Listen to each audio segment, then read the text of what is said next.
这个第一条经呢，我们叫手太阴、肺经。这个手太阴、肺经在介绍经络，我们要将这个肺的功能呢，功用大致介绍一下给诸位。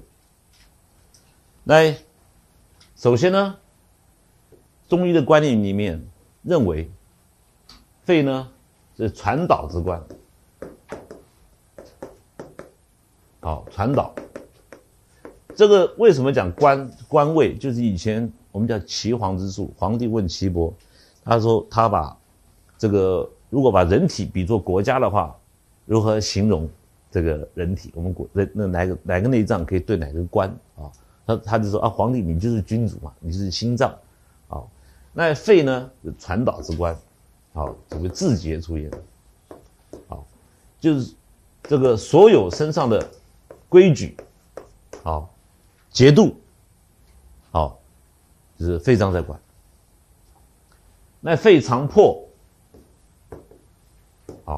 这个破，这个古来很多，我们等一下去介绍一些专有名词，这个中医的名词，就是这些名词呢，害了很多人，所以没有办法完完全全去了解。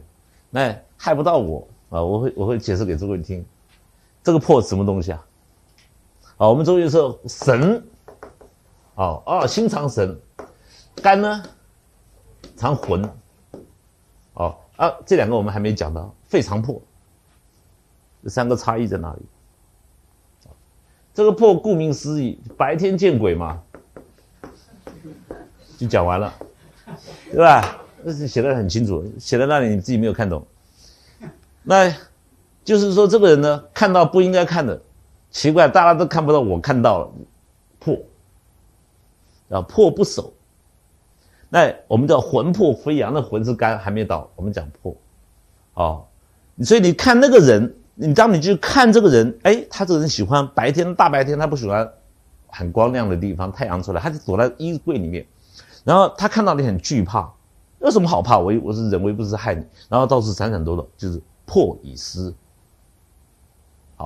那我们有这个魄在肺上面的时候，我们才能有自觉，才知道进退，我才知道这个对你客气，有态度，有这个人会自律，会自己控制自己。那这是魄的定义，魄。那的确有人就是白天见到鬼，看到异象，这种都属于魄的问题。那诸位看书上面呢，就是讲肺经的时候，诸位看内经，再来是肺呢，气之本。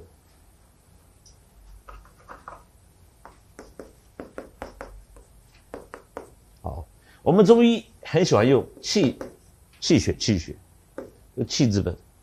真正的气的定义是什么？就是热气、蒸气。热气。你也可以说蒸气。就好像你吐气吐出来，吐那个玻璃上面，你看到那个热气，这就是气，这是你看到的气。那气可以表现在很多地方。你说这个老师啊，为什么我们头发常常出油？我常常去洗。你身体很好啊，油就是气。那个病人快要挂的时候，走掉的时候，气没有的时候，整个头发是干的，蓬起来没有油的。那有的人呢，油太多了。我周围一个女孩子16岁，黑人，她那个头发整个她说过分到什么程度？风吹来她头发都不动的，一天要洗2次头，那怎么办呢？我想气太旺了，对不对？那我就告诉她运动啊，跑啊，把气耗掉。那这个人气太旺，那人头发发油出来就是一种气的表现。那肺主皮毛。主皮毛，也就是皮肤毛孔的，也肺在管。那所以我们中医治疗皮肤病，也是从肺上下手。那这个人皮肤好不好，也可以知道他肺好不好。那这是相等。那西医跟中医不太一样，西医认为两个鼻孔嘛，吸气。其实这个肺开窍在鼻，所谓开窍。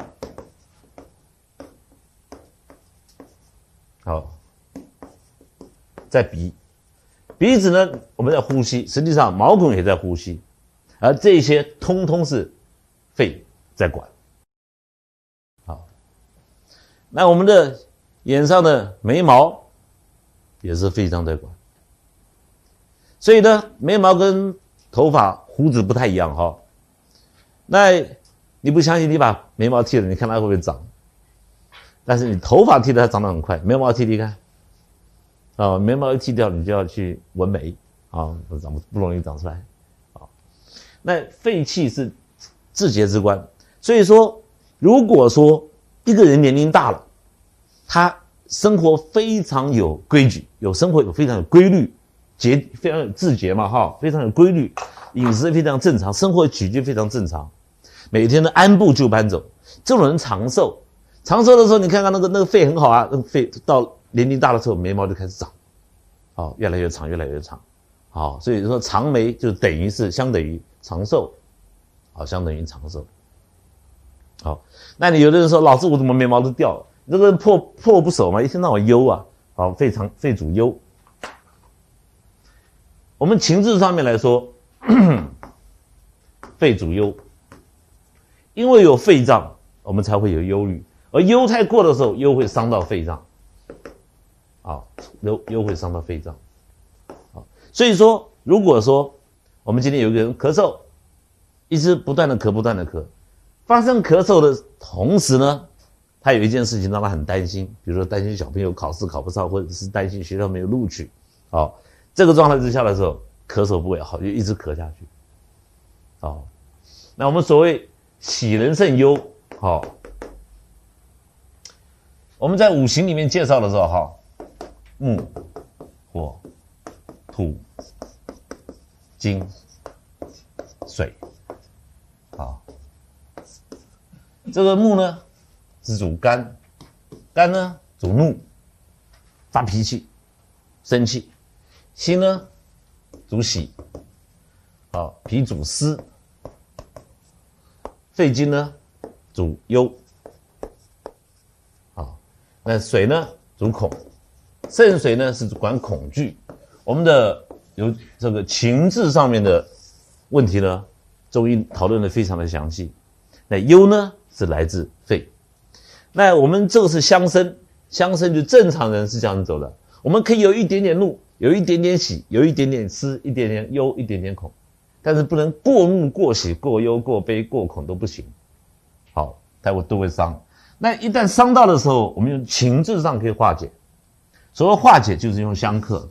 比如说，我们这个忧伤肺，这个人太过忧了，火本来就是克金的，就用喜能胜忧，就这样来的。那你要想办法找一件事情让他开心，喜，他忧就去掉，忧一去掉，咳嗽就慢慢好起来。